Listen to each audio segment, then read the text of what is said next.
Hello everyone and a very very good morning to all of you. सभी को visible Audible हूँ मैं। एक बार सभी लोग कमेंट करके बता देंगे कि हाँ जी मैम विजिबल भी हो ऑडिबल भी हो। जितने भी नए स्टूडेंट्स हैं इस चैनल पे पहली बार आए हैं, सबसे पहले इस चैनल को सब्सक्राइब ज़रूर कर लेंगे, इस वीडियो को लाइक ज़रूर कर देंगे और शेयर ज़रूर कर देंगे। चलिए स्टार्ट करते हैं एडिटोरियल का सेशन वोकैबुलरी के साथ। बहुत सारे वर्ड्स के मीनिंग्स आज हम सीखने वाले हैं। सबसे पहला वर्ड है फेस्टरिंग। फेस्टर करने का मतलब क्या होता है? कोई चीज दिन पे दिन बदतर होती जा रही है, दिन पे दिन खराब होती जा रही है, इसका मतलब वो क्या होती जा रही है? फेस्टर करती जा रही है। तो ये जो आपका वर्ड है फेस्टर, ये क्या है? एक्शन की हम बात कर रहे हैं तो पार्ट ऑफ स्पीच क्या हो गया? इसका वर्ब हो गया। एक बहुत ही प्यारा वर्ड है, बहुत बार एग्जाम में आ चुका है ये word, and that is putrefy.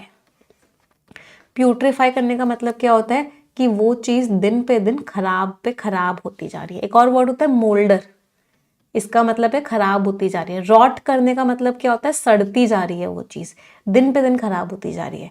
Perish, जैसे फ्रूट्स जो होते हैं, वेजिटेबल्स जो होती हैं, वो पेरिशेबल आइटम्स होते हैं। पेरिश वर्ड का वैसे मीनिंग क्या होता है? डाई करना। तो पेरिशेबल आइटम्स का मतलब क्या होता है? पेरिशेबल इज वो बहुत जल्दी सड़ जाते हैं। तो जो चीज़ बहुत जल्दी सड़ जाती है उसको हम क्या बोलते हैं? वो आइटम कैसा है? पेरिशेबल है। फिर एक वर्ड होता है वेन करना। वेन करने का मतलब क्या? दिन पे दिन खराब होते जाना। एक वर्ड होता है विथर करना, इसका मतलब क्या है? मुरझाते हुए जाना। मतलब दिन पे दिन वो चीज़ क्या होती जा रही है? खराब पे खराब हुई चली जा रही है। सारे वर्ड्स जो मैंने आपको बताए सारे के सारे क्या हैं? आपके वर्ब्स हैं। तो फेस्टरिंग इज बिकमिंग वर्स और मोर इंटेंस। बहुत लंबे टाइम से आप उसको निग्लेक्ट कर रहे हो, कोई ध्यान नहीं दे रहे, तो वो चीज़ खराब होती जा रही है। वर्सन हो रही है। एग्रावेट, खराब चीज को और खराब कर रहे हो। रॉट कर रही है, सड़ रही है। अच्छा, एग्रावेट का एक और सिनोनिम क्या होता है? एग्जासर्बेट। एग्जासर्बेट का मीनिंग क्या होता है? दिन पे दिन वो चीज सड़ती जा रही है। मतलब खराब चीज और क्या होती जा रही है? खराब चीज और खराब होती जा रही है। दैट मीन्स एग्जासर्बेट करती जा रही है। अच्छा, मुझे एग्जासर्बेट के कुछ इडियम्स बता दो। बहुत बार हमने करे हैं। अगर आप चीजों को खराब कर रहे हो, इसका मतलब आपने क्या किया? एड फ्यूल टू फायर किया।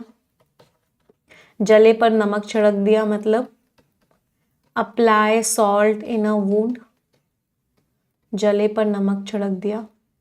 और क्या बोल सकते हैं? फैन द फ्लेम्स, आग को हवा दे दी। इसका मतलब क्या है? जले पर नमक छिड़क दिया, चीज़ों को और ख़राब कर दिया। टर्न द नाइफ, किसी को चाकू मारा हुआ था, उस चाकू को टर्न और कर रहे हो, मतलब खराब चीज़ को और ही ज़्यादा खराब कर रहे हो। एड इंसल्ट टू इंजरी, चोट लगी थी सामने की वाले की, इंसल्ट और कर दी, मतलब खराब चीज को और खराब कर दिया। अच्छा, कुछ बहुत सारी प्रॉब्लम्स ओपन कर दी, बहुत सारी प्रॉब्लम सामने लाके रख दी, तो उसका क्या इडियम होता है? Open a can of worms. मतलब मैटर्स को बहुत ही खराब कर दिया, चीजों को और खराब कर दिया। फिर एक होता है Pandora box, open Pandora's box. बहुत बारी इडियम्स एग्जाम्स में आते हैं। पेंडोरा बॉक्स ओपन कर दिया, इसका मतलब क्या है? चीजों को और भी ज्यादा खराब कर दिया,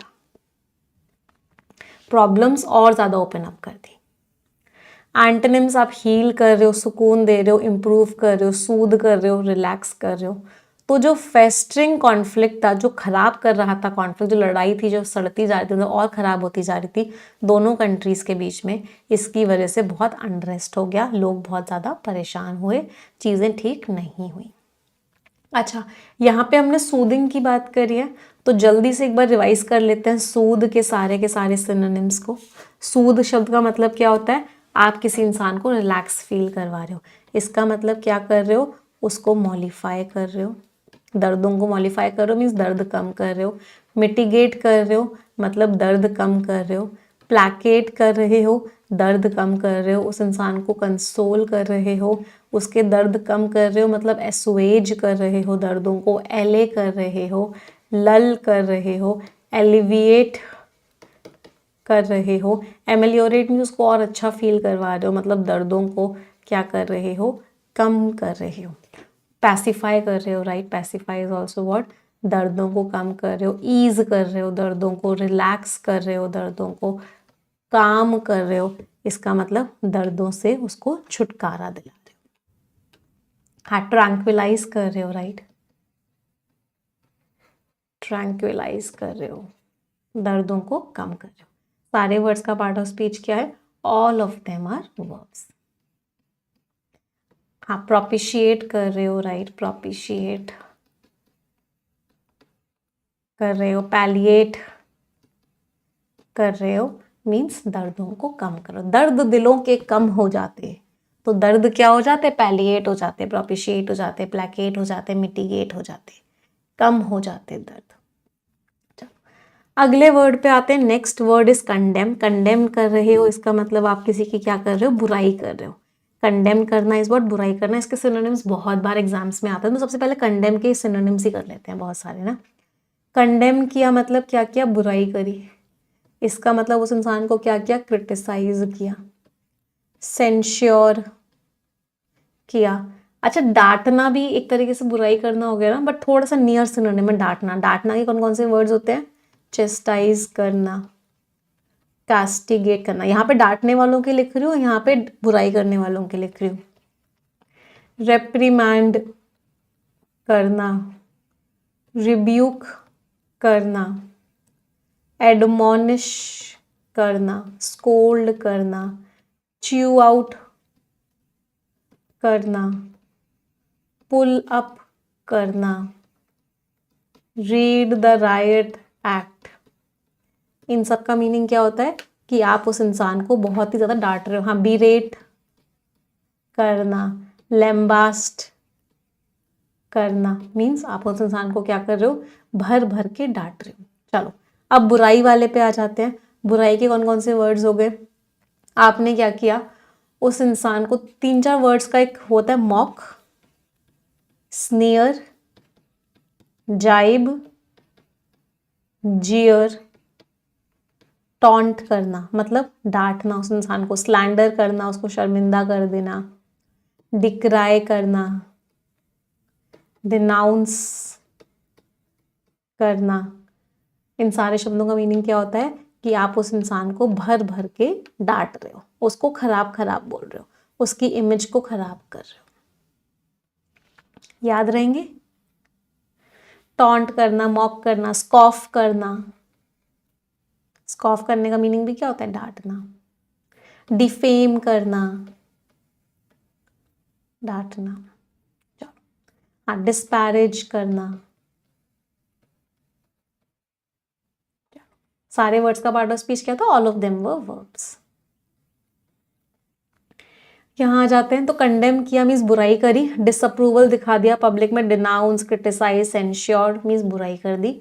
एंटोनिम्स, आप तारीफ कर रहे हो, प्रेस कर रहे हो, एंडोर्स कर रहे हो, अप्रूव कर रहे हो।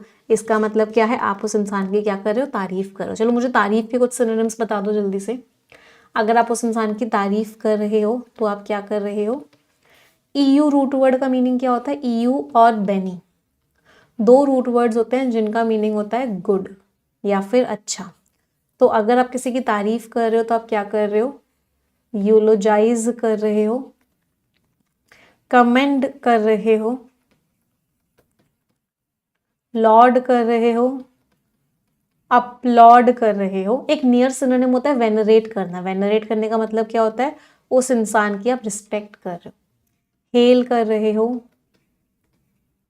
ग्लोरीफाई कर रहे हो। इसका मतलब क्या है? आप उस इंसान की तारीफ कर रहे हो, एक्सॉल्ट कर रहे हो उसे, राइट, तारीफ कर रहे हो, एक्सटॉल कर रहे हो, तारीफ कर रहे हो, कॉम्प्लीमेंट कर रहे हो, राइट, मीन्स तारीफ कर रहे हो। तो ये सारे शब्दों का मतलब क्या हो गया? कि आपने उस इंसान के बारे में बहुत अच्छा अच्छा बोला।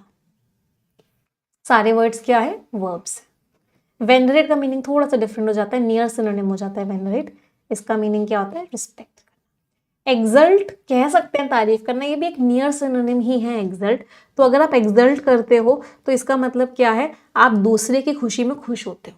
आप किसी का फॉर एग्जाम्पल सिलेक्शन हो गया तो आप उसकी तारीफ करते हुए खुश हो रहे हो, उसको बोलते हैं एक्सल्ट करना। एक्सल्ट करना मीन्स आप दूसरे के अचीवमेंट्स पे क्या हो रहे हो? बहुत जॉयफुल हो रहे हो। तो नियर सिनोनिम है, direct synonym.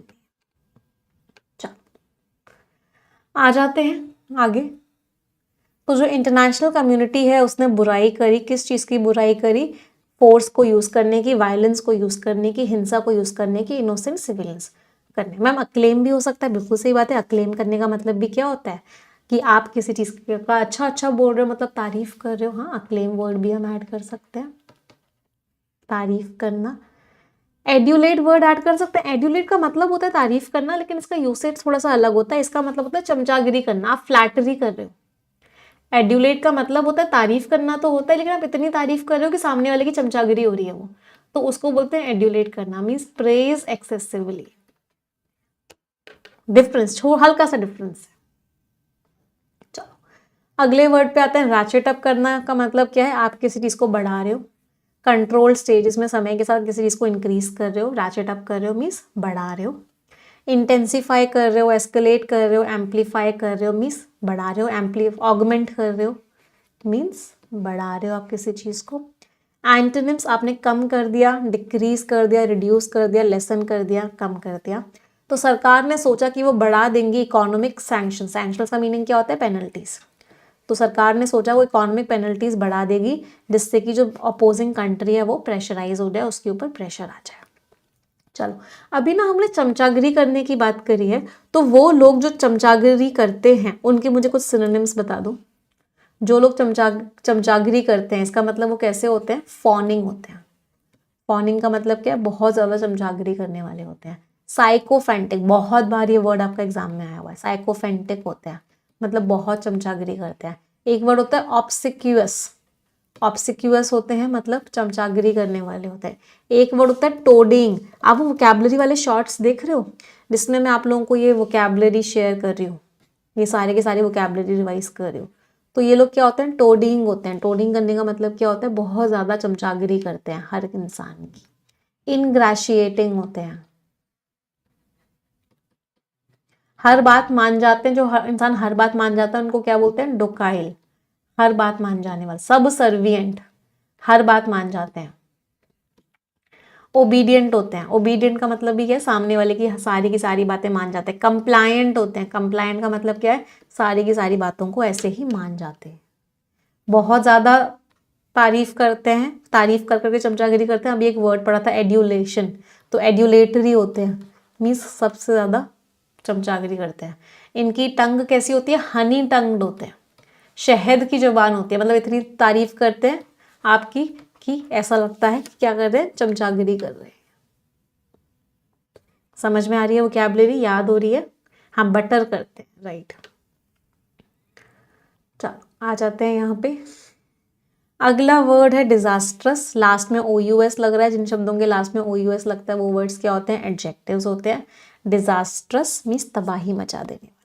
Ma'am perfection class कब से स्टार्ट होगी, बेटा आज से ही स्टार्ट हो रही है आपकी परफेक्शन क्लास। 1:30 PM पर होगी परफेक्शन क्लास सभी की आज। तो we will meet at 1:30 PM for your perfection session today. And I hope आप लोगों ने सारे रिकॉर्डेड क्लासेस देख लिए हैं अभी तक के परफेक्शन के। आज से हम 1:30 PM मिलेंगे और बहुत जम के पढ़ाई करेंगे। तो डिजास्ट्रस इज व्हाट, बहुत ज़्यादा नुकसान पहुंचा देने वाली चीज़। कैटास्ट्रॉफिक है, डेवस्टेटिंग है, कैलामिटस है, कैटाक्लाइजमिक है। कैटाक्लाइजमिक है मतलब बहुत तबाही मचा देने वाली है। एक और वर्ड क्या होता है, एपोकैलिप्टिक है। एपोकैलिप्टिक है का मतलब भी क्या होता है, बहुत ज़्यादा तबाही मचा देने वाली है। एंटोनिम्स बेनिफिशियल है, सक्सेसफुल है, फॉर्चुनेट है। बढ़िया, एक वर्ड और पढ़ा था आप लोगों को याद होगा, कॉन्ड्यूसिव है। कॉन्ड्यूसिव का मतलब भी क्या होता है, बहुत फायदेमंद है। तो जो डिजास्ट्रस कॉन्सिक्वेंसेज हैं, जो तबाही मचा देने वाले कॉन्सिक्वेंसेज का मतलब क्या होता है, कॉन्सिक्वेंसेज का एक सिनोनिम याद करो, कल की क्लास में पढ़ा था, बहुत बार एग्जाम में आया हुआ है, रेपरकशंस। तो जो तबाही मचा देने वाले रेपरकशंस है, कॉन्सिक्वेंसेज है, नेगेटिव इम्पैक्ट्स है, प्रोलॉन्ग में जो लंबे टाइम तक खिंच गई उस वॉर के, इसने कंट्री को तबाह कर दिया, रूइंस में छोड़ दिया। मतलब कंट्री क्या हो गई, तबाह हो गई। क्यों, क्योंकि बहुत ही ज़्यादा तबाही मचा देने वाला इम्पैक्ट पड़ रहा था उस लंबी खिंची हुई वॉर का।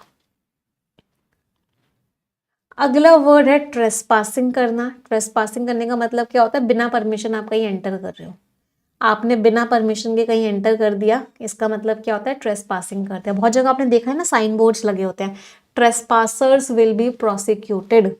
ट्रेसपासर्स विल बी प्रोसिक्यूटेड का मतलब क्या होता है, जो लोग बिना परमिशन के एंट्री करेंगे उनके ऊपर कार्यवाही की जाएगी।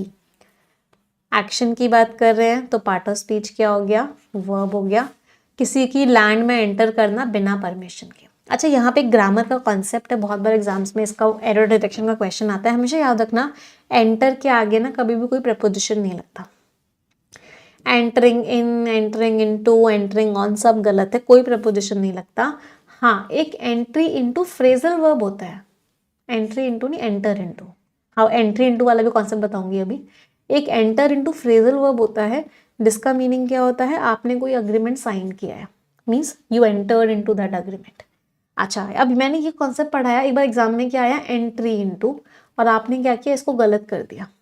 एंट्री इनटू सही है, इस बात को भी समझना। एंट्री नाउन है, तो नाउन के आगे तो प्रेपोजिशन लगाना ही पड़ेगा दूसरे नाउन के पास जाने के लिए। तो एंट्री इनटू करेक्ट होता है, लेकिन एंटर इनटू जब इसका मतलब बाहर से अंदर जाना हो तो गलत होता है। इस बात को भी समझना, यहां पे गड़बड़ मत कर देना। चलो, इंट्रूड करना, एनक्रोच करना, वायलेट करना मीन्स रूल्स रेगुलेशंस को तोड़ना, किसी की टेरिटरी में बिना परमिशन के एंटर कर जाना। एंटोनिम्स, आप रिस्पेक्ट कर रहे हो, कंप्लाई कर रहे हो, फॉलो कर रहे हो, ओबे कर रहे हो, एडहियर कर रहे हो। एडहियर करने का मतलब भी क्या होता है, आप रूल्स रेगुलेशंस को फॉलो कर रहे हो। Adhering is you are following rules and regulations. तो जो अथॉरिटीज थी उन्होंने वार्निंग दी किसके खिलाफ, ट्रेसपासिंग के खिलाफ, कि भैया फॉरेन टेरिटोरियल वाटर्स में, बाहर की कंट्रीज के पानियों में, या मतलब वाटर्स का मतलब क्या होता है, वैसे वाटर एक अनकाउंटेबल नाउन होता है, लेकिन जब वाटर्स लिखा होता है इसका मतलब क्या हो जाता है, ओशियंस। तो बाहर की कंट्रीज के ओशियंस में आप एंटर नहीं कर सकते। अच्छा, हमने वायलेट की बात करी है, तो वायलेट का मतलब होता है रूल्स को तोड़ना। तो मुझे कुछ रूल्स को तोड़ने के सिनोनिम्स बता दो एवरीवन। आपने रूल्स को तोड़ा मतलब आपने रूल्स को क्या किया, फ्लाउट किया। फ्लाउट का मतलब होता है रूल्स तोड़ना। ट्रांसग्रेस किया मतलब आपने क्या किया, रूल्स को तोड़ा। कॉन्ट्रावीन किया, रूल्स को तोड़ा। ओवरस्टेप किया, रूल्स को तोड़ा। इन्फ्रिंज किया, रूल्स को तोड़ा। डिफाई किया, रूल्स को तोड़ा। ब्रीच किया। इन सारे वर्ड्स का मतलब क्या है कि आपने रूल्स को तोड़ दिया, आप रूल्स फॉलो नहीं कर रहे हैं। बिट्रे का एक नियर सिनोनिम होता है। बिट्रे का मीनिंग क्या होता है, आपने धोखा दे दिया, आप क्या हो गए, बेवफा हो गए। मेरा दिल जिस दिल पे फिदा है वो बेवफा है। तो बेवफा का मतलब, बेवफाई करना क्या होता है, बिट्रे करना। बिट्रेयल इज व्हाट, बेवफाई। चलो, सारे वर्ड्स का पार्ट ऑफ स्पीच क्या था, सारे वर्ब्स थे। आ जाते हैं अगले वर्ड पे। अगला है अंडरमाइन करना। आप किसी चीज को अंडरमाइन कर रहे हो, इसका मतलब उसको कमजोर बना रहे हो। टू वीकन और damage something specially gradually. Gradually means धीरे धीरे। सीक्रेटली मीन्स चुपके से। चुपके से, सीक्रेटली। कुछ सिनोनिम्स बताएंगे चुपके से के। कोई काम अगर आप चुपके से कर रहे हो, इसका मतलब उस काम को सीक्रेटली कर रहे हो। इसका मतलब क्या कर रहे हो, उस काम को स्टेल्थली कर रहे हो। स्टेल्थली का मतलब क्या होता है, चुपके से कर रहे हो इस काम को। कैसे कर रहे हो उस काम को, एक वर्ड पढ़ा था कल की क्लास में, आप लोगों को याद होगा, स्नीकी। स्नीकी शब्द का मतलब क्या होता है, किसी काम को चुपके से करना। तो इसका एडवर्ब फॉर्म क्या हो गया, स्नीकली, मीन्स चुपके से करना। क्लैंडस्टाइनली, क्लैंडस्टाइन का मतलब क्या होता है, सीक्रेट। तो इसका एडवर्ब फॉर्म क्या हो गया, क्लैंडस्टाइनली, मीन्स चुपके से करना उस काम को। क्लैंडस्टाइन एडजेक्टिव हो गया और इसी का एडवर्ब फॉर्म क्या हो गया, क्लैंडस्टाइनली।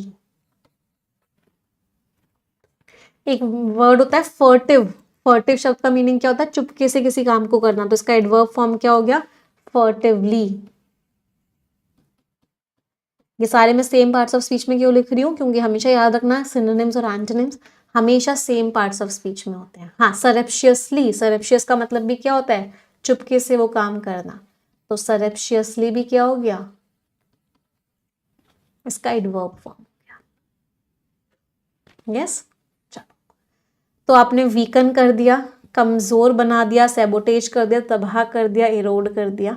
एंटोनिम्स, आप स्ट्रेंथन कर रहे हो, स्ट्रॉन्ग बना रहे हो, सपोर्ट कर रहे हो, बोल्स्टर कर रहे हो, फोर्टिफाई कर रहे हो, स्ट्रॉन्ग बना रहे हो, रीइंफोर्स कर रहे हो किसी चीज़ को, स्ट्रॉन्ग बना रहे हो। तो उसके जो एक्शंस थे वो कैसे देखे गए, एक कोशिश की तरह किस चीज़ को अंडरमाइन करने की कि जो बोर्ड की अथॉरिटी है उसकी वैल्यू कम हो जाए, उस तरीके से उसने एक्शंस लिए। Ma'am selected in SSC CGL 2024। चलो कॉन्ग्रेचुलेशंस। हाँ, आज सुबह से मेरे पास बहुत सारे मैसेजेस आ रहे हैं कि मैम एसएससी सीजीएल में सिलेक्शन हो गया है। तो आप सभी को huge congratulations and all the best for your future. आप अपना जॉब बहुत अच्छे से करें और आप बहुत सक्सेसफुल हों, आगे भी बहुत प्रोग्रेस करें। मेरी ये गुड विशेस हैं आप सभी को। अगले वर्ड पे आते हैं। The next word is euphoria. हाँ, मैं अभी सबको अलग अलग रिप्लाई नहीं कर पा रही हूँ क्योंकि बहुत सारे मैसेजेस हो गए इंस्टाग्राम पे और मेल पे भी, और अभी मैं मेल देख भी नहीं पा रही हूँ। मेल भी टीम देख रही है, इंस्टाग्राम भी टीम देख रही है, बट मैं सबका रिप्लाई करूँगी, don't worry. I will reply to every one of you, और जितने भी बच्चों का सिलेक्शन हुआ है सबसे मैं फ़ोन पे भी बात करूँगी।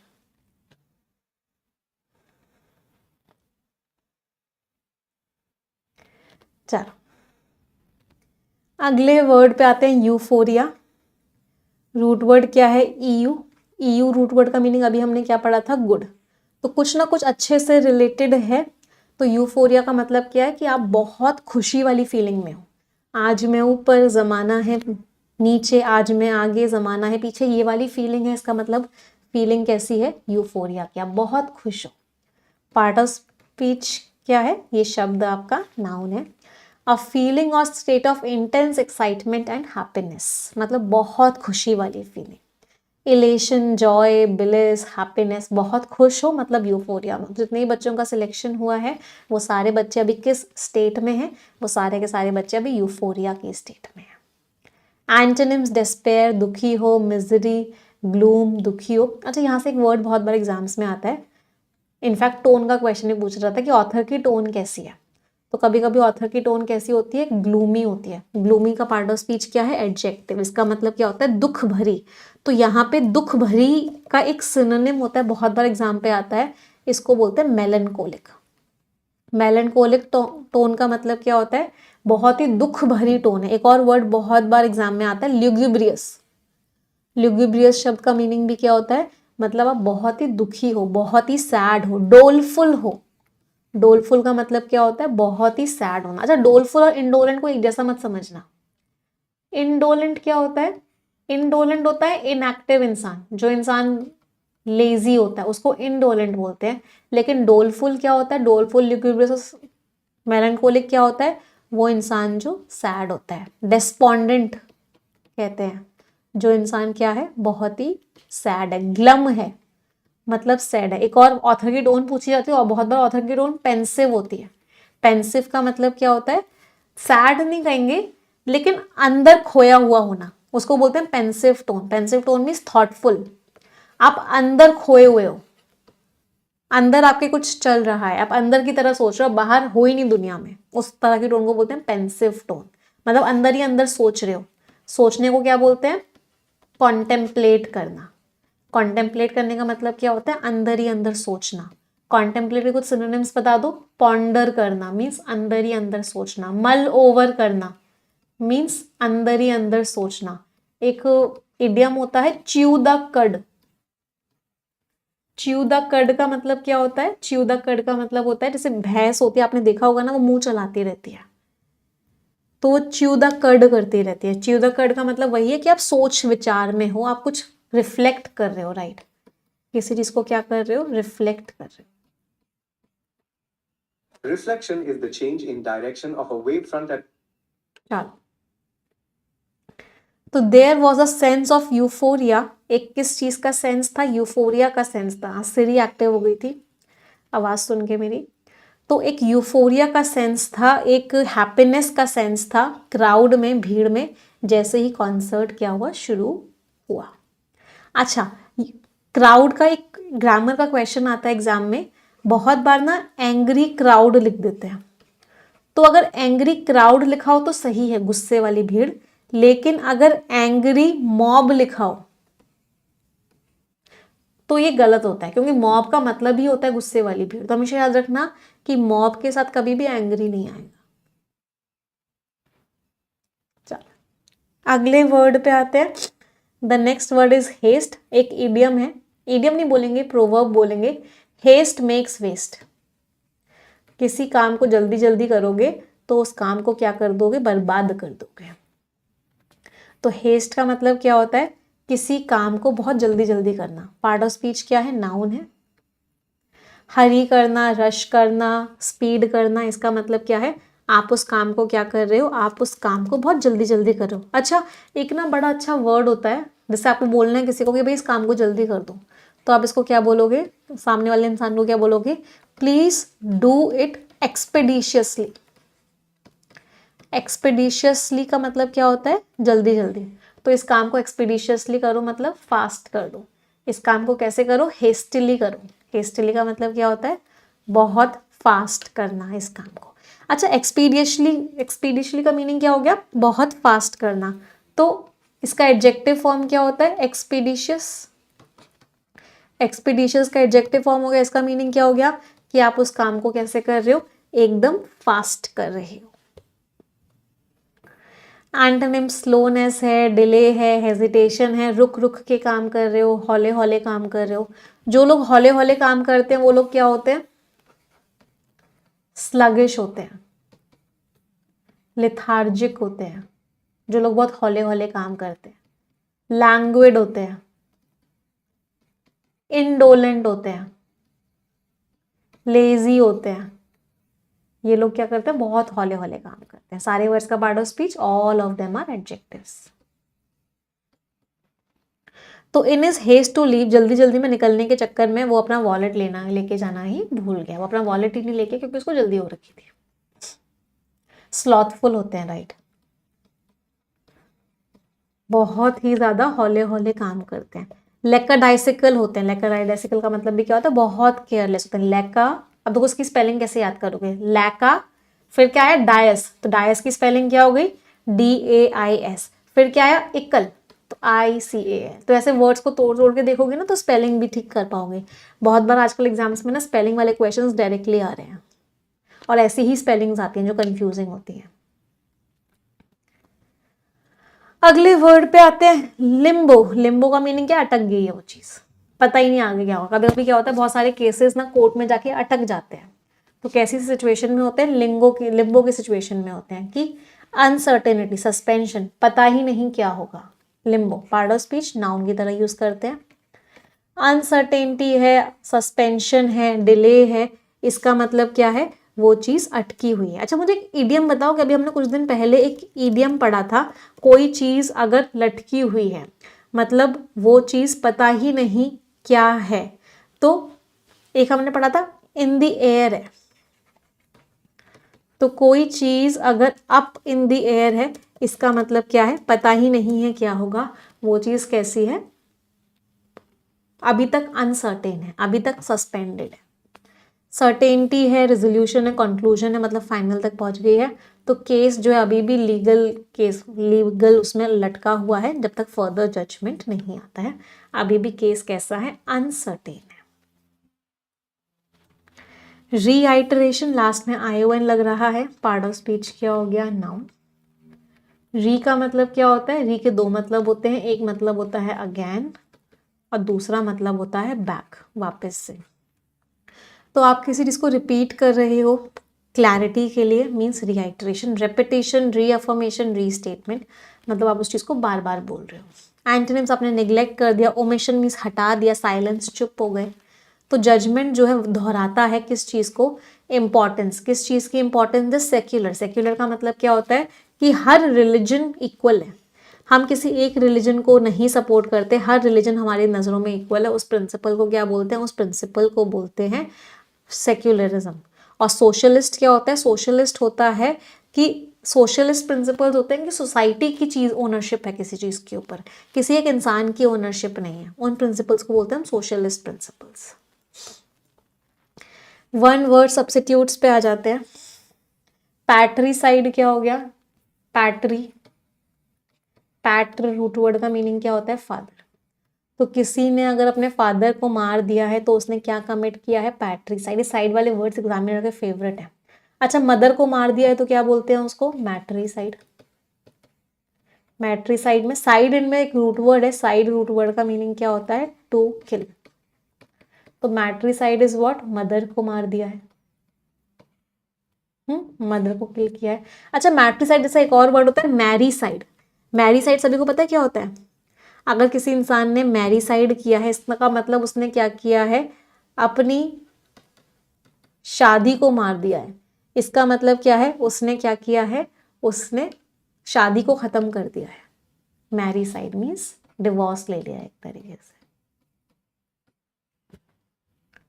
कोई परेशानी? चलो अगले वर्ड पे आते हैं। एक सेकेंड, नहीं नहीं, ये मैरीसाइड में मैंने शायद एक गड़बड़ कर दी। It is मैरीसाइड। मैरीसाइड का मतलब क्या होता है? ये जो मैरी वर्ड है ये किससे बना है? मैरिज वर्ड से बना है। तो शादी को मार दिया है, इसके दो मतलब होते हैं। एक तो मतलब होता है डिवोर्स ले लिया है, एक दूसरा मतलब होता है कि स्पाउस की किलिंग कर दी है। स्पाउस कौन होता है? स्पाउस हस्बैंड भी हो सकता है और स्पाउस वाइफ भी हो सकती है। तो किसी ने अगर अपने हस्बैंड को या अपनी वाइफ को मार दिया है तो दैट इज व्हाट? मैरीसाइड। अच्छा, वाइफ को मारने का एक अलग से वर्ड और होता है, वो क्या होता है? यूक्सोरीसाइड। यूक्सोरीसाइड का मतलब क्या होता है? कि किसी ने अपनी वाइफ को मार दिया है। इसमें रूट वर्ड क्या था? इसमें रूट वर्ड था युग्जो। युग्जो रूट वर्ड का मीनिंग क्या होता है? वाइफ।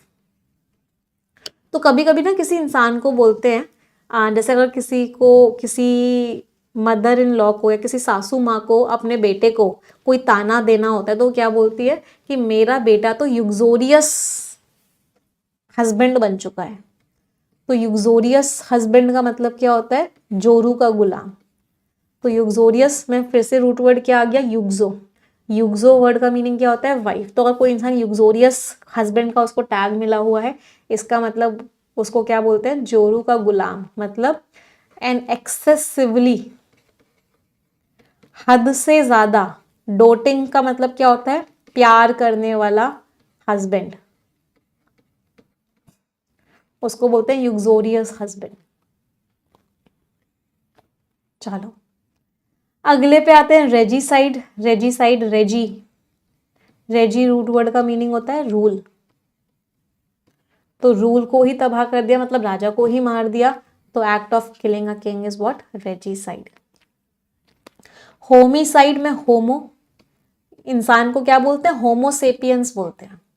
ह्यूमन बींग्स क्या होते हैं? होमोसेपियंस होते हैं।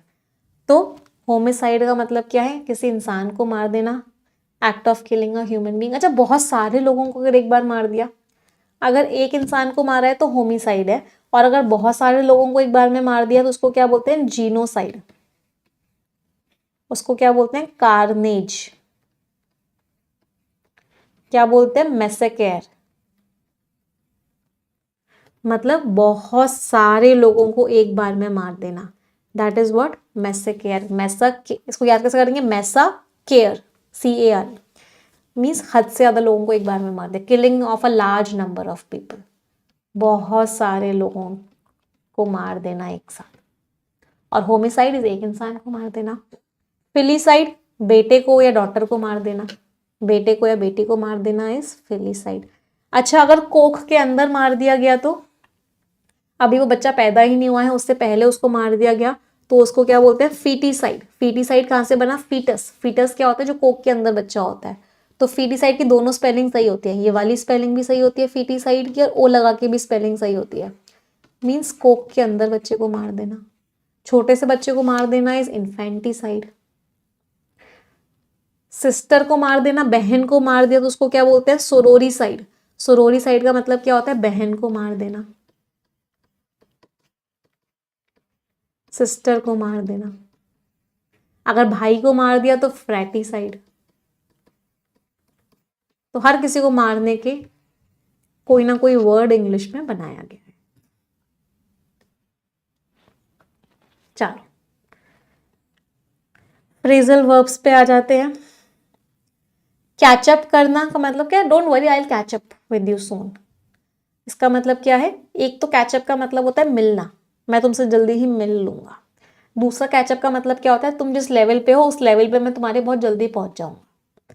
तो कैचअप करने का मतलब क्या है? सेम लेवल पे पहुंच जाना। पीछे रह गए थे लेकिन अब सेम लेवल पे बहुत जल्दी ही पहुंच जाओगे। ड्रॉप बैक मतलब पीछे रह गए किसी से, प्रोग्रेस में पीछे रह गए। रन अवे नाम से ही समझ में आ रहा है, मीन्स तेजी से निकल जाना किसी जगह से, भाग जाना किसी जगह से। टर्न अप, कितने लोग टर्न अप हुए, कितने लोगों ने उस इवेंट को अटेंड किया, कितने लोग पहुंचे उस इवेंट पे, उसको क्या बोलते हैं? Turn up. टू अपीयर और अराइव अनएक्सपेक्टेडली और आफ्टर बीइंग अवेटेड। कितने लोग आए मीन्स कितने लोग टर्न अप करे। समझ आए सभी को? कोई चीज अराउंड द कॉर्नर है, ऑन द होराइजन है, इसका मतलब क्या है? वो चीज बहुत जल्दी ही होने वाली है। It will happen very soon, बहुत जल्दी हो जाएगी। Back to basics means simple तरीके से सोचते हैं, इतना कॉम्प्लिकेटेड चीज नहीं है। सिंपल तरीके से सोचोगे तो आसानी से कर लोगे। To return to a simpler way of thinking. Back to the drawing board भी होता है एक।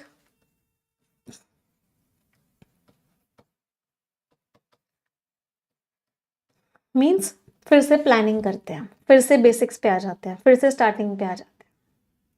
अब बोल्ड फ्रॉम द ब्लू, अचानक से कोई टपक गया, बिल्कुल ही अनएक्सपेक्टेड था, या अचानक से कोई न्यूज आई जो बिल्कुल ही अनएक्सपेक्टेड थी।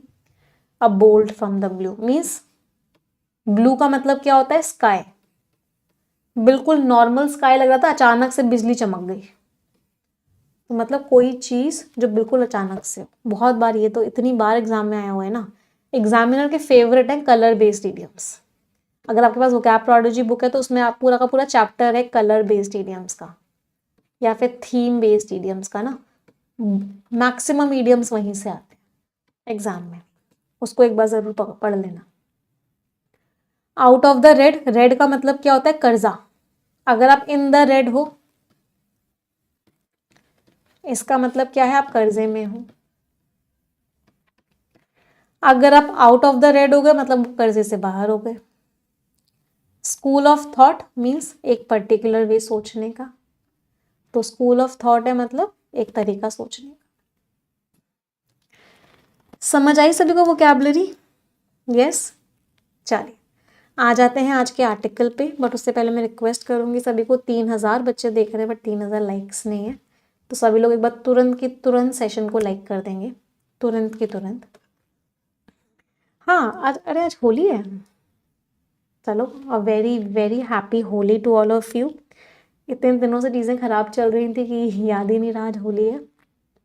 सभी को होली की शुभकामनाएं।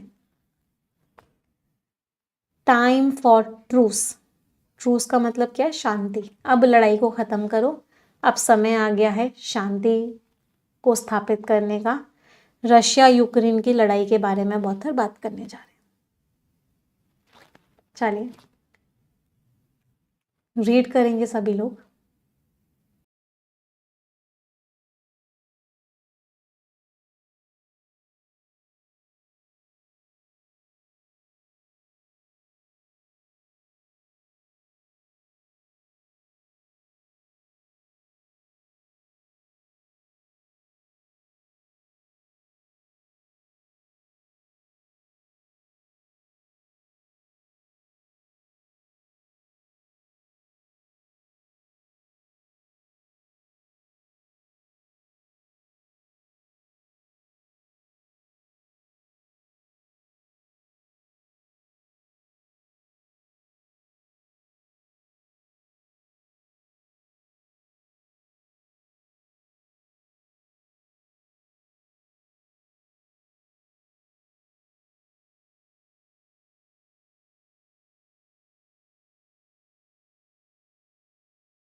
चलिए पढ़ते हैं ऑथर क्या कह रहे हैं।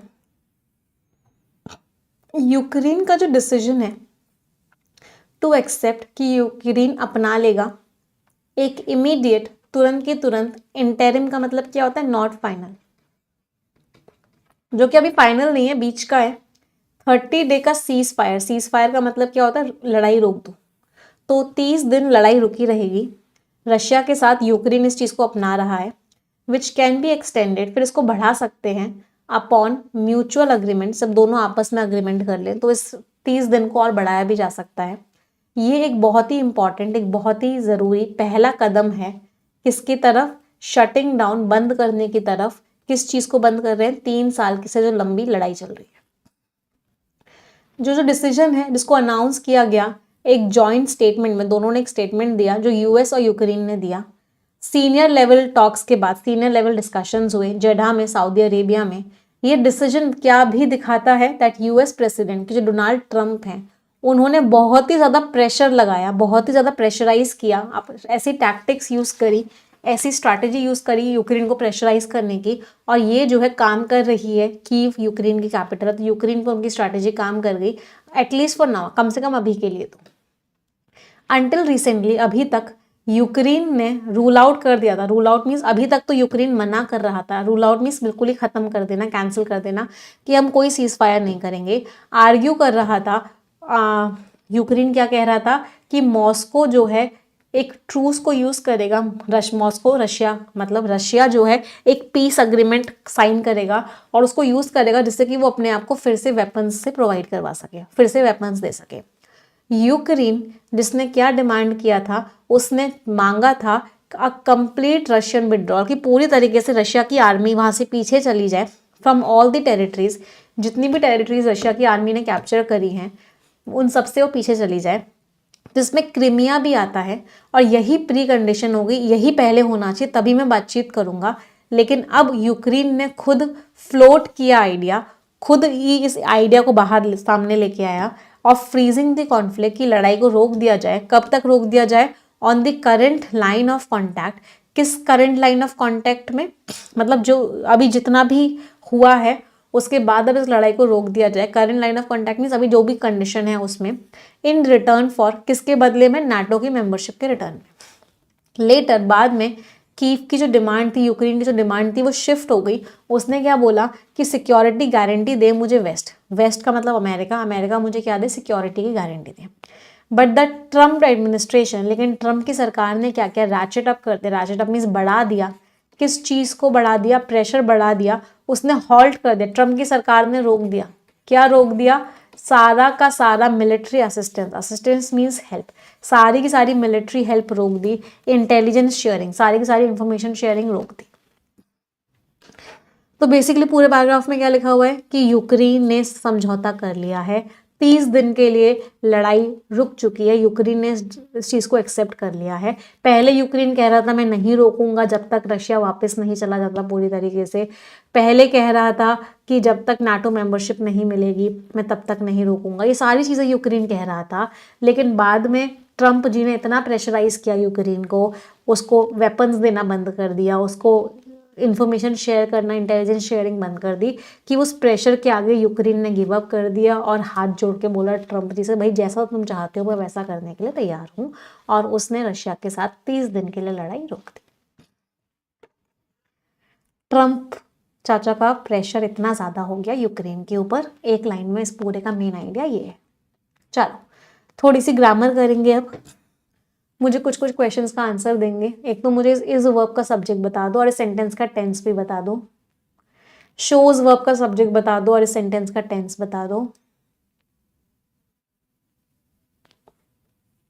हैड फ्लोटेड वर्ब का सब्जेक्ट बता दो। गारंटीज का पार्ट ऑफ स्पीच बता दो। यहां से लेकर यहां तक पार्सिंग करेंगे।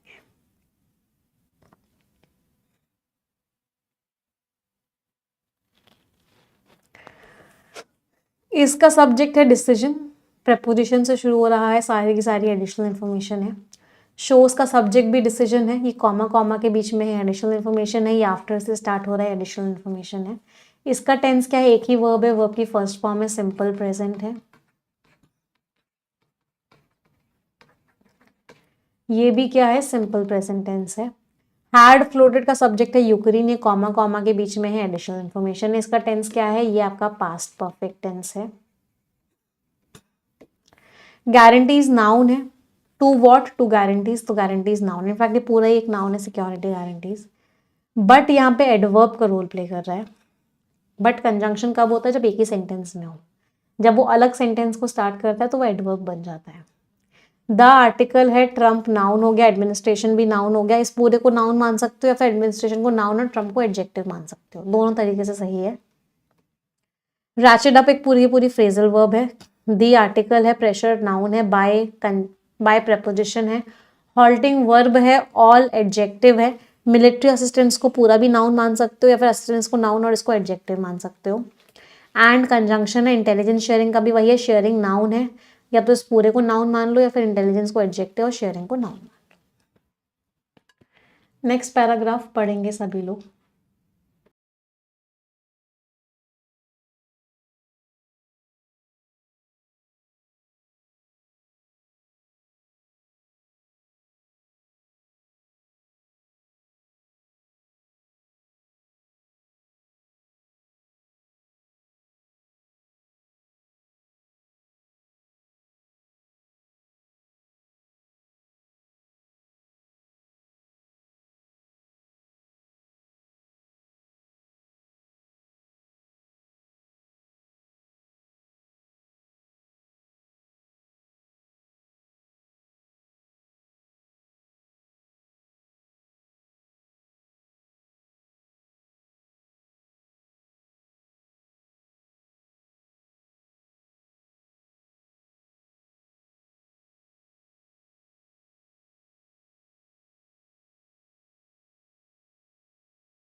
पढ़ लिया सभी ने, चलो क्या लिखा हुआ है, up against the wall in jet. अच्छा, अप अगेंस्ट द वॉल ना एक इडियम होता है। इसका मतलब क्या होता है कि आपके पास कोई चारा ही नहीं है, आप क्या हो, फंस चुके हो पूरी तरीके से। मतलब ये देखो, पुलिस भाग रही है आपके पीछे, ये आप भाग रहे हो और अब यहाँ पे वॉल आ गई। अब आप क्या करोगे, पुलिस तो आपको पकड़ लेगी, ऊपर भी जाओगे तो भी वॉल ही है, चढ़ने की भी कोशिश करोगे बट चढ़ोगे भी कैसे, वॉल से। तो up against the wall idiom यहीं से बनाया गया, मतलब आपके पास अब कोई चारा नहीं बचा है, अब तो आपकी हार पक्की है। तो जडा में यूक्रेन की हार पक्की थी, तो यूक्रेन के पास और कोई चारा नहीं था और कोई रास्ता नहीं था, तो उसने एक्सेप्ट कर लिया, उसने मान लिया अमेरिकन प्रपोजल को, प्रपोजल इस प्रस्ताव। तो अमेरिकन ऑफर को यूक्रेन को मानना पड़ा और यूक्रेन तैयार हो गया। किस चीज़ के लिए तैयार हो गया, to sign a mineral deal, कि एक मिनरल डील यूक्रेन ने साइन कर दी। टू एक्सपैंड, किस चीज़ को बढ़ाने के लिए, यूक्रेन की इकोनॉमी को बढ़ाने के लिए और गारंटी करने के लिए अपने लॉन्ग टर्म के लंबे टाइम तक यूक्रेन समृद्ध रहे और सिक्योरिटी भी रहे यूक्रेन की, कोई अटैक ना करे। द यूएस इमीडिएटली, ट्रम्प चाचा ने क्या बोला था, आप लोगों को याद होगा, पिछले आर्टिकल में हमने पढ़ा था कि देखो यूक्रेन, हम तुमको वेपन्स तभी देंगे, हम तुम्हारी सिक्योरिटी की गारंटी तभी लेंगे जब तुम्हारे यहाँ जो मिनरल डिपॉजिट्स हैं तुम उस पर हमें पूरा कंट्रोल दे दोगे। तो ट्रम्प ने क्या बोला, तुम्हारे पास मिनरल डिपॉजिट्स हैं जो हमारे फायदे की हैं, तुम उस पर हमें कंट्रोल दे दो, हम तुम्हें सिक्योरिटी देंगे। तो अब यूक्रेन को वो बात माननी पड़ी, तो यूक्रेन ने वो बात मान ली। फिर यूएस ने क्या किया, फिर यूएस ने मिलिट्री और इंटेलिजेंस हेल्प करना स्टार्ट कर दिया, असिस्टेंस मींस हेल्प देना स्टार्ट कर दिया यूक्रेन को। बट मोर कॉम्प्लिकेटेड, लेकिन ये तो आसान सी बात थी, लेकिन इसका जो अगला स्टेप था वो बहुत ही कॉम्प्लिकेटेड था। क्या था, the ball is now in Russia's court. अब जो गेंद है वो किसकी पाली में है, रशिया के पाली में है। Ball is in someone's court भी एक इडियम होता है जिसका मतलब होता है कि अब उसके ऊपर है क्या करना है। तो मार्को रूबियो ने बोला, यूएस सेक्रेटरी ऑफ स्टेट हैं, तो जेडा टॉक्स के बाद उन्होंने बोला कि अब रशिया के हाथ में है कि रशिया क्या करना चाहता है। यूएस ऑफिशियल्स, अब ऐसी उम्मीद है कि यूएस के जो ऑफिशियल्स हैं वो ट्रैवल करेंगे मॉस्को, मतलब वो रशिया जाएंगे इस प्रपोजल को डिस्कस करने के लिए। If there is a ceasefire, लेकिन अगर लड़ाई रुक जाती है तो रशिया और यूक्रेन आर एक्सपेक्टेड टू, इनसे उम्मीद है टू बिगिन डायरेक्ट टॉक्स, कि अमेरिका बीच में नहीं रहेगा, रशिया और यूक्रेन डायरेक्टली बात करेंगे एक दूसरे से, टू ब्रिंग द वॉर, जिससे कि वो वॉर को एक डेफिनेट एंड पे ले आए, अंत कर दें पूरी तरीके से वॉर का। बट बोथ साइड्स, लेकिन दोनों ही साइड्स ने क्या कर दिया है, एस्केलेट कर दिया है, बढ़ा दिया है अपना एयर वॉर। मिलिट्री तो वॉर नहीं कर रही, जो लैंड पर है वो तो वॉर नहीं हो रही, लेकिन एयर वॉर बढ़ चुकी है। पिछले हफ्ते रशिया ने लॉन्च करे, मैसिव मीन्स ह्यूज, तो बहुत बड़े बड़े मिसाइल और एयर अटैक्स किए यूक्रेन पे रशिया ने, टारगेट किया उसके एनर्जी इंफ्रास्ट्रक्चर को। तो किसी भी कंट्री के आप एनर्जी इंफ्रास्ट्रक्चर को अगर टारगेट करते हो तो कंट्री अपने आप हार जाती है, सभी को पता है ये बात। एनर्जी जहां से मिल रही है, मतलब इलेक्ट्रिसिटी, मतलब पावर, अगर आपने उसी को अटैक कर दिया, अगर बिजली मिलना बंद हो गया सब जगह, तो कंट्री ऑटोमेटिकली हार गई। तो उन्होंने वही किया, रशिया ने यूक्रेन के एनर्जी इंफ्रास्ट्रक्चर पे अटैक किया। ऑन ट्यूसडे को आवर्स बिफोर द जेडा टॉक से जो बातचीत हुई थी, इससे घंटों पहले यूक्रेन ने अनलीश किया। अनलीश का मतलब क्या होता है, एक तो होता है फ्री कर देना, एक अनलीश का मीनिंग क्या होता है, किसी चीज को छोड़ देना, मतलब अपना सबसे बड़ा ड्रोन अटैक कर दिया बहुत सारे रशिया के पार्ट से। तो ये बातचीत शुरू हुई थी, उससे पहले यूक्रेन ने भी अटैक किया, ड्रोन अटैक किया। ड्रोन होता है जो ऊपर छोटा सा ऐसा मशीन सा होता है जो हवा में घूमता रहता है, इसके अंदर कैमरा होता है और कभी कभी इसके अंदर मिसाइल भी होती है, अटैक करने का भी इक्विपमेंट होता है। मॉस्को पे भी अटैक किया यूक्रेन ने। रशिया भी अब ड्रामेटिक का मतलब फिर से क्या है, ह्यूज। रशिया भी बहुत बड़े बड़े एडवांसेस कर रहा है, बहुत तेजी से आगे बढ़ रहा है कर्स्क रीजन में, जहां पे यूक्रेन के पास अभी भी कुछ टेरिटरी है। तो पूरे पैराग्राफ में क्या लिखा हुआ है कि भाई रशिया और यूक्रेन ने अभी भी एयर स्ट्राइक्स को एक दूसरे के ऊपर कर रहे हैं, मिसाइल अटैक अभी भी कर रहे हैं। इन बातचीतों से पहले अटैक हुआ था, तो अब बात कुछ ऐसी है कि रशिया और यूक्रेन डायरेक्ट बात उनको करनी चाहिए। ऐसी उम्मीद है कि ये दोनों डायरेक्ट बात करेंगे और इस लड़ाई को पूरी तरीके से अंत करेंगे। चलो लास्ट पैराग्राफ फॉर रीडिंग, फिर इसके कॉम्प्रिहेंशन के क्वेश्चंस करेंगे।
चलिए देखते हैं ऑथर क्या कह रहे हैं।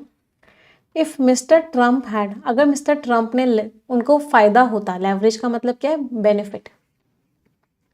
अगर मिस्टर ट्रम्प को यूक्रेन के ऊपर कोई फायदा होता जिससे उन्होंने फोर्स किया यूक्रेन को इनटू एक्सेप्टिंग हिज प्रपोजल, कि वो उसका प्रपोजल मान जाए, तो he has very little influence, उनका बहुत ही ना के बराबर इन्फ्लुएंस है किसके ऊपर, क्रेमलिन के ऊपर। क्रेमलिन का मतलब एक तरीके से किसको रेफर किया जा रहा है यहाँ पे, रशिया को।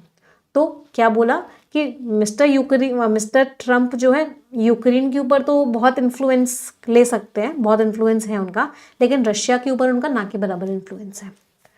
But Russia should see the tilt, लेकिन रशिया को क्या देखना चाहिए, झुकाव देखना चाहिए वाशिंगटन में, जो चेंज आया, टिल्ट का मतलब यहाँ पे क्या है, चेंज जो आया है वो उनको देखना चाहिए। And the U turn in Kyiv, और जो यूक्रेन में जो उन्होंने यू टर्न किया कि पहले हेल्प कर रहे थे अब हेल्प करने से मना कर रहे हैं, उसको एक अवसर की तरह देखना चाहिए, रशिया को एक अपॉर्चुनिटी समझनी चाहिए। It has also suffered, Russia ने भी बहुत लॉसेस सफ़र किए हैं, बहुत नुकसान हुआ है रशिया को भी, एंड इट्स रिलेशनशिप, और उसका रिश्ता भी खराब हुआ है वेस्ट के साथ, इन पर्टिकुलर विद यूरोप, यूरोप के साथ भी रशिया का रिश्ता बहुत खराब हुआ है, बहुत ही ज़्यादा बैडली डैमेज्ड है, बहुत गंदे तरीके से खराब हो गया है रशिया का रिश्ता यूरोप के साथ। रशिया की जो इकोनॉमी है is under heavy sanctions, sanctions का मीनिंग क्या होता है, पेनल्टीज। तो रशिया की इकोनॉमी में बहुत ज़्यादा पेनल्टीज लगाई गई हैं। The US has already accepted, US ने ऑलरेडी मान ली हैं some of Vladimir Putin's demands, Vladimir Putin means Russia, Russia की कुछ डिमांड्स जो है यूएस मान चुका है, जैसे कि उसने रूल आउट कर दिया NATO membership for Ukraine, Ukraine को नाटो मेंबरशिप दे ही नहीं रहे वो, इस कॉन्सेप्ट को ही हटा दिया। इंस्टेड ऑफ कंटिन्यूइंग हिज, उन्हें अपनी ये जो डिजास्टर्स तबाही मचा देने वाली इलीगल वॉर को कंटिन्यू नहीं करना चाहिए। वो वॉर जिसने क्लेम कर लिए मतलब ले ली है tens of thousands of life, दसों हजारों जिंदगियां वो ले चुका है दोनों तरफ, उस वॉर को उनको रोक देना चाहिए। किसको रोक देना चाहिए? रशिया को। द क्रेमलिन शुड, इसकी जगह रशिया को क्या करना चाहिए? इसकी जगह रशिया को रिस्पॉन्ड करना चाहिए पॉजिटिवली टू दी ऑफर, जो ऑफर आया है शांति स्थापित करने का, लड़ाई को रोकने का, उस ऑफर को रशिया को एक्सेप्ट कर लेना चाहिए और बातचीत करना शुरू करना चाहिए यूक्रेन के साथ, जिससे कि एक लास्टिंग का मतलब है परमानेंट, एक परमानेंट सोल्यूशन मिल सके किस चीज को? इस लड़ाई को। तो लास्ट में ऑथर ने भर भर के सजेशंस दिए हैं और ऑथर ने क्या बोला है कि भाई रशिया को भी बहुत नुकसान हुआ है इस वॉर से, तो इसलिए रशिया को भी कोशिश करनी चाहिए कि वो इस वॉर को अंत कर सके। समझ आया पैसेज? एनालिटिकल तो है ही, इंफॉर्मेटिव और एनालिटिकल तो हमेशा होती है एडिटोरियल की टोन। इस बार कैसी है? परसुएसिव है। परसुएसिव का मतलब क्या? ऑथर मनाने की कोशिश कर रहे हैं रशिया को कि भाई रशिया तू मान जा। चलो क्वेश्चंस पर आते हैं। फर्स्ट क्वेश्चन,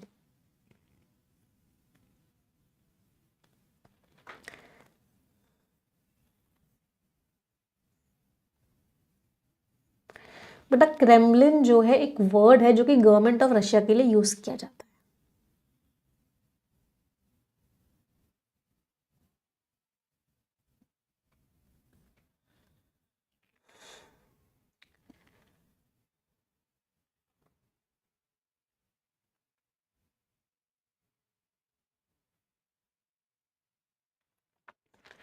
यूक्रेन ने ऑफर क्यों मान लिया? यूक्रेन की लीडरशिप चेंज हो गई क्या? नहीं। शिफ्ट हुआ है क्या? नहीं। रशिया ने कोई प्रपोजल दिया था क्या? नहीं। हाँ, यूएस का प्रेशर था, मिस्टर ट्रंप ने बहुत प्रेशराइज किया, बंद कर दिया सारा हेल्प कि तुम नहीं मानोगे तो हम तुम्हारी कोई मदद नहीं करेंगे। Right answer is C. अगला क्वेश्चन,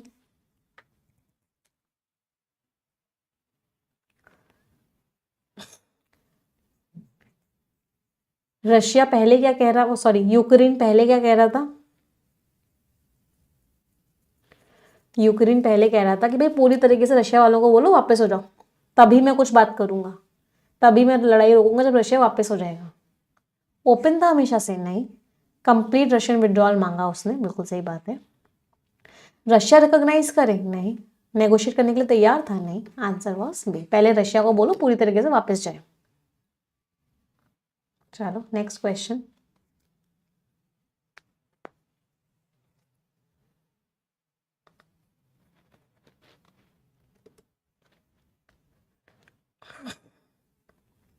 अभी रशिया की करंट मिलिट्री पोजीशन क्या है?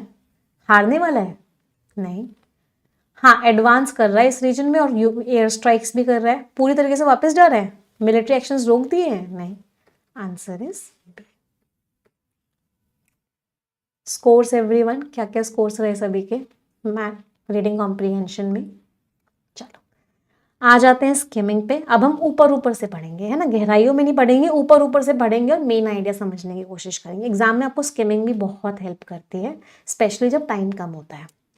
रिजॉल्विंग मीन्स ठीक करना है, वेक्सेशियस मीन्स जिस पे लड़ाई चल रही है, तो ऐसे इश्यूज जो लड़ाई वाले हैं उनको रिजॉल्व करने की बात हो रही है। चलो देखते हैं ऑथर क्या कह रहे हैं। ऊपर ऊपर से पढ़ो और मुझे मेन आइडिया बताओ सभी लोग। उससे पहले एक रिक्वेस्ट भी करूंगी, बहुत सारे बच्चों ने अभी तक सेशन को लाइक नहीं किया, एक बार लाइक कर देंगे सेशन को तुरंत के तुरंत, एवरीवन।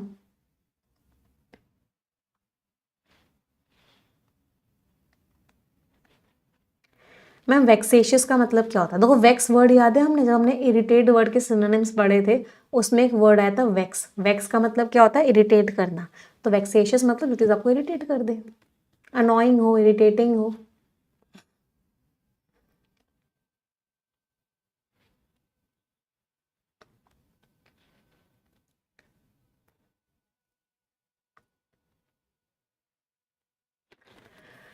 पिछले हफ्ते जो लीडर थे हाउस के, उन्होंने इंडियन एंड तमिलनाडु गवर्नमेंट को बोला कि भैया आप एक्शन लो, हमारे यहाँ इलीगल फिशिंग करते हैं आपके लोग। ये एक बहुत ही इंपॉर्टेंट फिगर है। इंडिया का सपोर्ट तो उन्होंने माना ही माना, बट उन्होंने ये भी बोला कि हेल्प तभी होगी जब हम हमारे फिशरमैन का लाइवलीहुड प्रोटेक्टेड रहेगा। इलीगल फिशिंग करते हैं आपके लोग हमारे यहाँ आके और हमारे फिशरमैन जो है उनके रोजी रोटी पे सवाल उठ जाता है। पहली बार ऐसा हुआ है जिसमें श्रीलंका के इतने स्ट्रांग इंसान ने बहुत डायरेक्टली बात करी है इसके बारे में। 2015 में श्रीलंकन प्राइम मिनिस्टर ने भी डिफेंड किया था, मतलब सपोर्ट किया था इन श्रीलंका नेवी का रिस्पॉन्स, कि उन्होंने इंडियन फिशरमैन को क्या बोला था कि सही है फिशरमैन को शूट करना जो श्रीलंकन वाटर्स में आते हैं। तो पूरे पैराग्राफ का मेन आइडिया सिर्फ एक ही लाइन का है कि हमारे फिशरमैन श्रीलंका के ओशन में जाते हैं, श्रीलंका वाली तरफ के ओशन में जाते हैं, वहाँ पे जाके फिशिंग करते हैं। तो श्रीलंका के जो फिशरमैन हैं उनकी रोजी रोटी उनसे छिन जाती है क्योंकि फिशिंग हमारे फिशरमैन वहाँ जाके कर लेते हैं। तो ये इलीगल फिशिंग है और श्रीलंका के बहुत ही हाई अथॉरिटी के इंसान ने इस बात को उठाया है। कितने लोगों का मैच किया मेन आइडिया? चलो अगला पैराग्राफ मेन आइडिया बताएंगे। हाँ, इलीगल फिशिंग हो रही है इंडिया की तरफ से, राइट।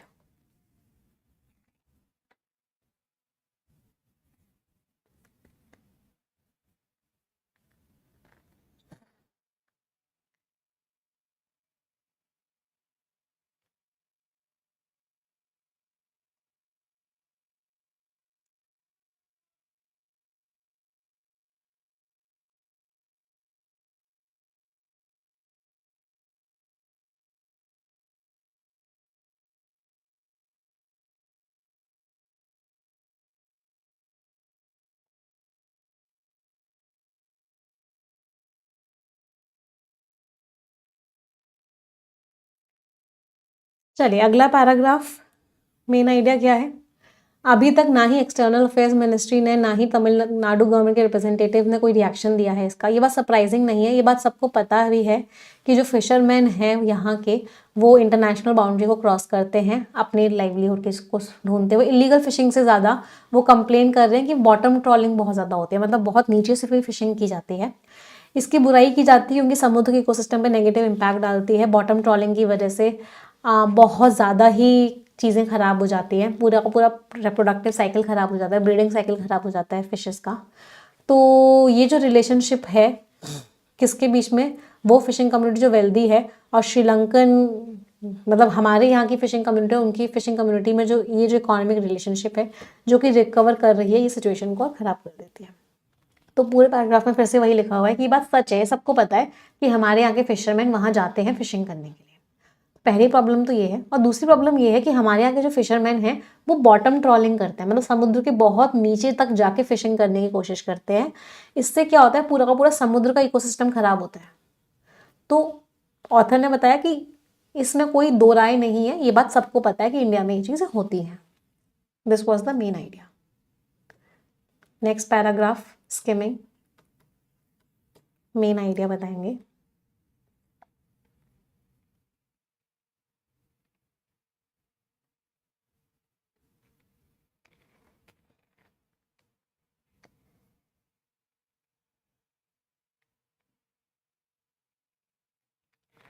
इतने सारे बच्चों के मैसेजेस आ रहे हैं ना अभी तक, मतलब अभी भी मैंने जस्ट अपना व्हाट्सएप ओपन किया, मैं एसएससी सीजीएल में सिलेक्शन हो गया, अब आ सकता हूँ मिलने। 9000 रैंक आई है आउट ऑफ 18000 ओनली इंग्लिश के दम पर। मैम नमस्ते, मैं आपका यूट्यूब का स्टूडेंट हूँ, सुबह डेली एडिटोरियल की क्लास लेता था आपकी और paid classes comprehension part improve करने के लिए आपकी वजह से मेरी इंग्लिश काफ़ी इंप्रूव हुआ है। Today finally I am selected SSC CGL as the post assistant section officer central secretariat service. Thank you so much ma'am. तो इस दिन के लिए हमें लगता है हम इतनी मेहनत करते हैं, one of the best feelings. आप लोगों से भी मुझे ना ऐसे मैसेजेस बहुत जल्दी जल्दी चाहिए, है ना। जो एसएससी वाले बच्चे हैं वो एसएससी के मैसेजेस करेंगे, जो बैंक पीओ वाले बच्चे हैं, बैंक क्लर्क वाले बच्चे हैं, बैंक पीओ क्लर्क के करेंगे, जो डिफेंस वाले बच्चे हैं, मतलब हर बच्चे से मुझे ऐसे मैसेजेस चाहिए।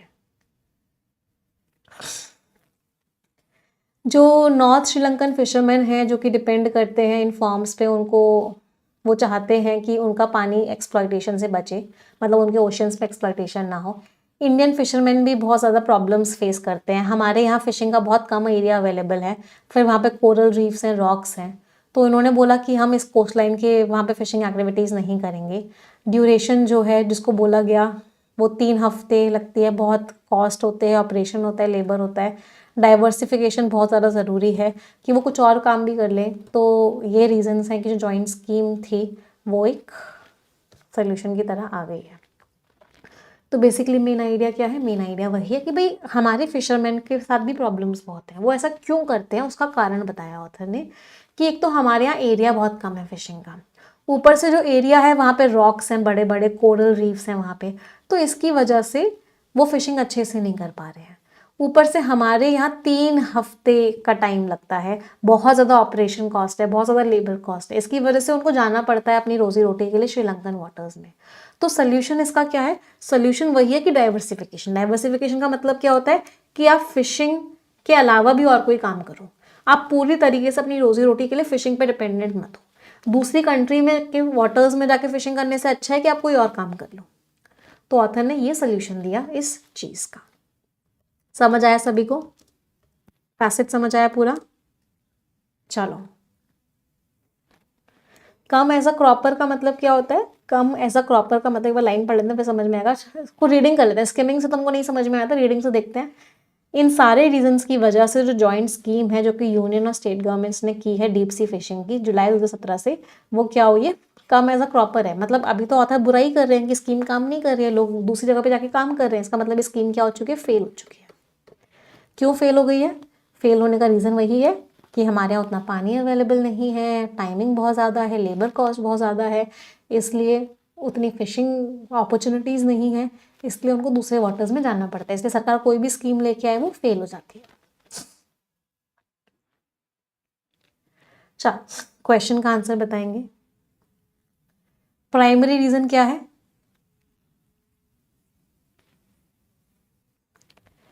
डीप सी फिशिंग को क्यों नहीं अडॉप्ट करते तमिलनाडु फिशरमैन?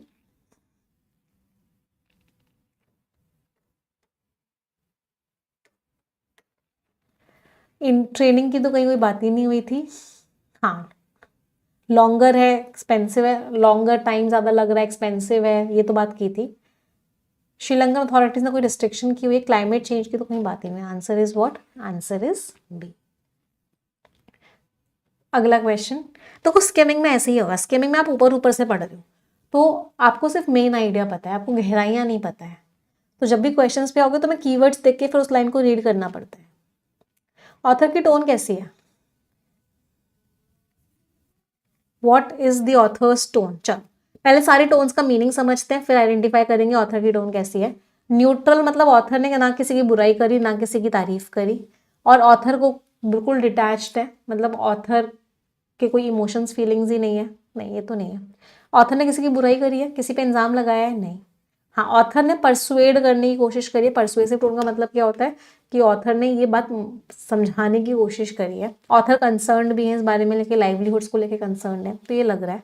ऑथर की टोन पॉजिटिव तो नहीं है, ऑथर किसी चीज़ को रिजॉइस तो नहीं कर रहे। इनडिफरेंट, ऑथर को कोई फर्क ही नहीं पड़ता, ऑथर ने बिल्कुल रिजेक्ट कर दिया किसी कॉन्सेप्ट को, तो ये भी नहीं है। तो answer is what? C, persuasive and convert. नहीं, इंजाम किसी के ऊपर नहीं लगा रहे, किसी की बुराई नहीं कर रहे कि तुम गलत हो, तुम्हें ऐसा नहीं करना चाहिए, तुम ऐसा क्यों कर सकते हो। इंजाम लगाने वाली टोन नहीं है ऑथर की, ना ही ऑथर की सेलिब्रेट करने वाली टोन है, ना ही ऑथर पूरी तरीके से न्यूट्रल है। ऑथर कंसर्न तो है, ऑथर परसुएसिव टोन के तो हैं, ऑथर परसुएड करने की कोशिश कर रहे हैं कि भाई फिशरमैन के पास और कोई तरीका नहीं है, वो बेचारे भी क्या करें, उनके पास फिशिंग का एरिया नहीं है। तो ऑथर बुराई नहीं कर रहे, उनके दर्द को समझ रहे हैं, उनको परसुएड करने की कोशिश करें कि आप डाइवर्सिफिकेशन फॉलो करो, कोई और चीज़ पे काम करो। चलो मैच द कॉलम्स, देखते हैं कितने इडियम्स आपको याद हुए। अराउंड द कॉर्नर मीन्स आने वाला है, बैक टू बेसिक्स मीन्स चलो सिंपल चीज़ों पे आ जाते हैं, बोल्ड फ्रॉम द ब्लू अचानक से कोई चीज़ हो गई, आउट ऑफ द रेड कर्जे से बाहर हो गए, स्कूल ऑफ थॉट एक तरीका सोचने का। CEABD scores everyone. 10 शब्द है, इनमें से 3 वर्ड्स का मीनिंग सभी को कमेंट में लिखना है। आप सभी की जिम्मेदारी है कि आप कम से कम 3 वर्ड्स का मीनिंग कमेंट में लिखेंगे ही लिखेंगे। इट इज़ अ रिस्पॉन्सिबिलिटी, हर कोई अपनी जिम्मेदारी पूरी करेगा। जो बच्चे मीनिंग्स लिखेंगे उनमें से एक बच्चे को हम success no more an illusion book भी गिफ्ट करेंगे, उस बच्चे के घर वो बुक भिजवाई जाएगी। तो मेक श्योर कीजिए कि सभी लोग कम से कम 3 वर्ड्स का मीनिंग कमेंट में लिखेंगे। Everyone has to write them. Yes. जो बच्चों ने परफेक्शन क्लासेस अभी तक ज्वाइन नहीं किए आज कर लेना। आज परफेक्शन की क्लास आपकी 1:30 बजे होने वाली है, तो we'll meet at 1:30 PM for perfection session. जिन बच्चों ने सब्सक्रिप्शन नहीं लिया हुआ है वो आज ले सकते हैं, 40% का आपको डिस्काउंट भी मिल जाएगा। कल लास्ट डे है ऑफ 40% डिस्काउंट की, दैट इज 14 मार्च। होली की वजह से ये ऑफर आया था, तो कल ये ऑफर खत्म हो जाएगा। कोड आप लगाओगे Holi, you will get 40% discount. और क्लासेस में आप आज से आना स्टार्ट कर देना, 1:30 बजे आपको क्लास मिल जाएगी आज। ठीक है, ये इंग्लिश की है। इसमें आपको मेरे जितने भी बैचेस हैं पिछले 1 साल तक आए हैं और अगले 1 साल तक आएंगे, वो सारे के सारे मिलेंगे। ऐसा नहीं होता कि अलग अलग बैच के लिए अलग अलग लेना पड़ता है, सारे बैचेस आपको एक ही सब्सक्रिप्शन में मिल जाते हैं। ये आपको येस ऑफिसर एप्लीकेशन पे मिलेगा। अगर सिर्फ इंग्लिश पढ़नी है तो आप निमिषा बंसल एक्सक्लूसिव सब्सक्रिप्शन लोगे, ये सारे एग्जाम्स के लिए। अगर आप स्पेसिफिकली बैंकिंग की तैयारी कर रहे हो और आप सारे सब्जेक्ट्स पढ़ना चाहते हो, क्वांट्स भी, इंग्लिश भी, रीजनिंग भी, जनरल अवेयरनेस भी, तो आप कंप्लीट सब्सक्रिप्शन ले सकते हो। उस कंप्लीट को हम बोलते हैं प्रीमियम सब्सक्रिप्शन। प्रीमियम का मतलब होता है सारे सब्जेक्ट्स और एक्सक्लूसिव का मतलब होता है सिर्फ और सिर्फ वही वाला सब्जेक्ट। ठीक है, ये टेलीग्राम चैनल्स है, इनको ज्वाइन कर लो। यहाँ आपको सारी PDF, सारी मैगजीन्स मिल जाएंगी। कोई डाउट, कोई क्वेरी होती है तो आप हमें इस नंबर पर व्हाट्सएप करके पूछ सकते हो, या इस वीडियो के डिस्क्रिप्शन में एक फॉर्म है, उस फॉर्म को फिल कर सकते हो। सेशन एंड करते हैं। ये होली का पर्व आप सभी लोगों की ज़िंदगी में खूब सारी खुशियाँ लेके आए, खूब सारी सक्सेस लेके आए, खूब सारी समृद्धि लेके आए। और मिलते हैं 1:30 बजे वाली परफेक्शन की क्लास में।